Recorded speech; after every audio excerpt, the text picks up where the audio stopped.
आखिर क्या हुआ?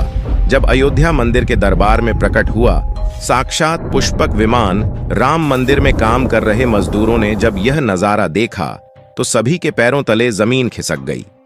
22 जनवरी प्राण प्रतिष्ठा से पहले अयोध्या में इतने बड़े चमत्कार का होना सभी को आश्चर्य में डाल रहा है।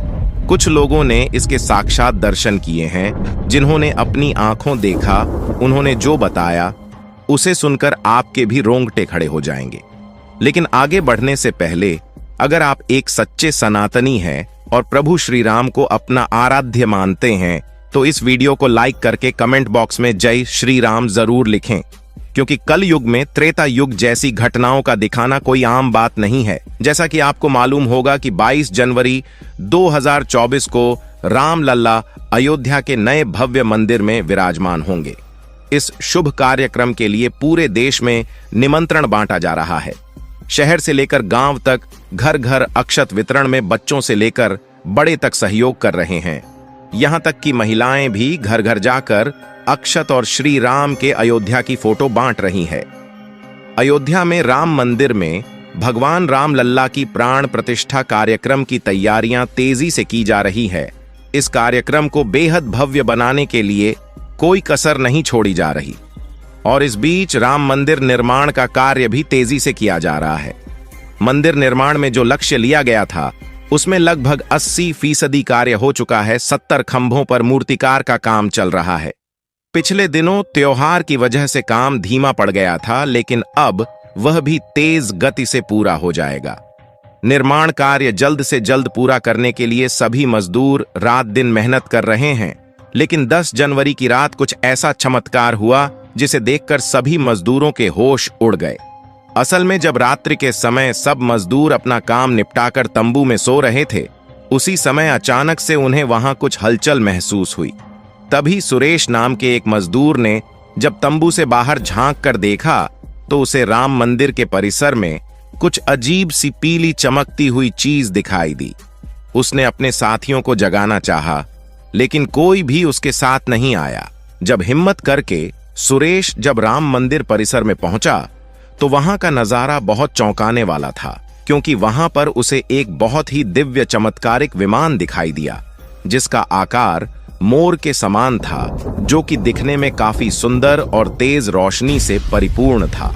और वह राम मंदिर परिसर के पिछले क्षेत्र में उतर रहा था। लेकिन उस विमान को नियंत्रित कौन कर रहा था यह समझ नहीं आ रहा था, क्योंकि उस विमान में प्रकाश इतना तेज था कि सामान्य आंखों से नहीं देखा जा सकता था।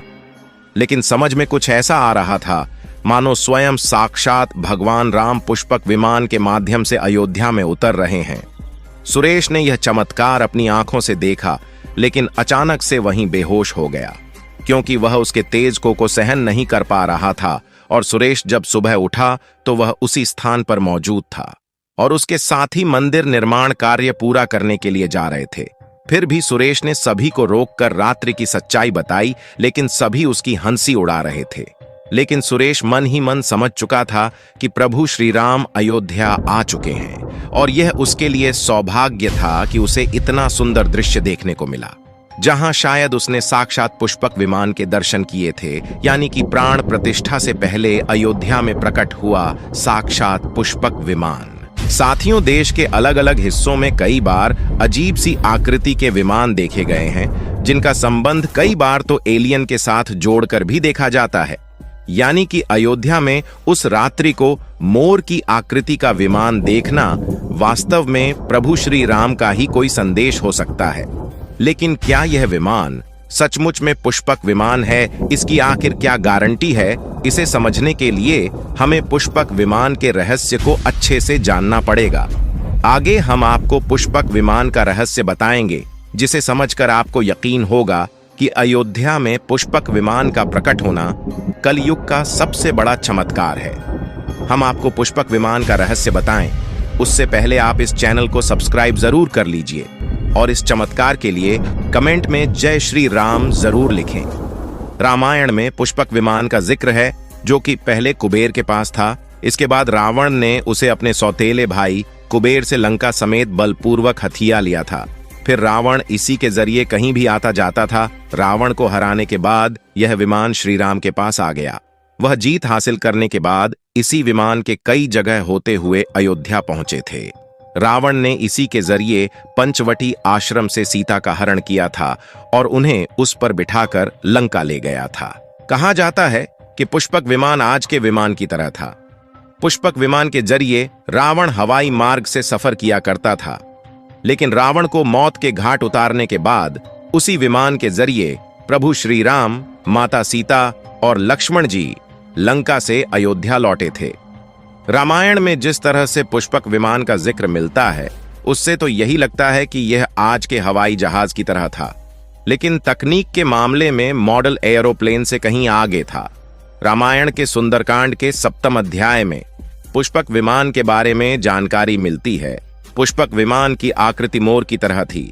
यह अग्नि और वायु ऊर्जा से उड़ान भरता था। इसकी तकनीक इतनी उत्कृष्ट थी कि इसका आकार छोटा और बड़ा किया जा सकता था। पुष्पक विमान अपने चालक की इच्छा के अनुसार गति पकड़ता था। यह मन की गति से उड़ान भर सकता था।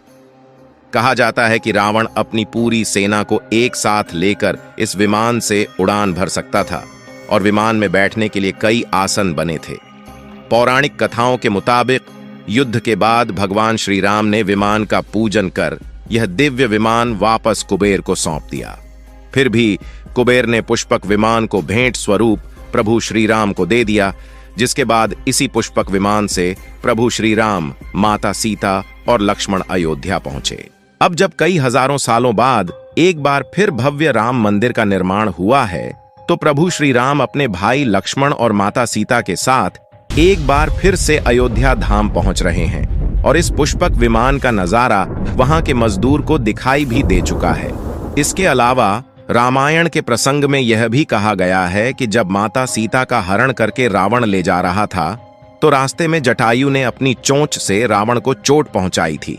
उस समय रावण पुष्पक विमान में ही मौजूद था, जिसके बाद रावण ने तलवार से जटायु के पंख को काट दिया था।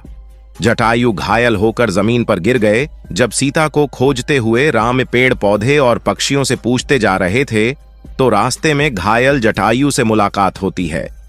मरणासन्न पड़े जटायु ही राम को बताते हैं कि रावण सीता को हरण करके किस दिशा में गया है, और जब साक्षात प्रभु श्री राम पुष्पक विमान में अयोध्या आ चुके हैं, तो भला उनके परम भक्त जटायु कैसे पीछे रह सकते हैं। अयोध्या में राम लल्ला की प्राण प्रतिष्ठा से पहले जनपद की सीमा में गिद्धों का झुंड दिखाई दिया है और स्थानीय लोग इसे गिद्ध राज जटायु से जोड़कर देख रहे हैं। वे इसे शुभ